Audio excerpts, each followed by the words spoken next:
Bateh Banyunggawan nok Kabupaten Jonegoro ketok butek. Masih ngono, Perumda Tirta Buana Jonegoro mastekno distribusi banyu nok pelanggan tetep aman karo layak dikonsumsi. Direktur Perumda Tirta Buana Khairul Anwar negesno pengolahan banyu tetep mlaku. Proses pemurnian dipadakno karo kondisi banyu baku sampai banyu sing teko nok warga tetep aman dikonsumsi. Khairul nyebutno saiki enek 5 panggon instalasi pengolahan banyu sing sumbere teko Nggawan.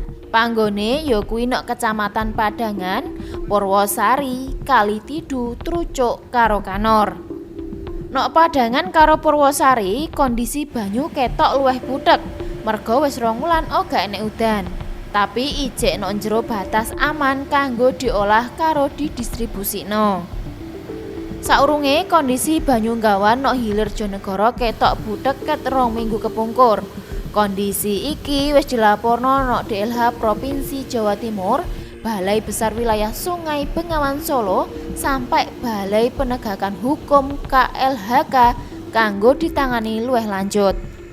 Samsul Alim, JTV.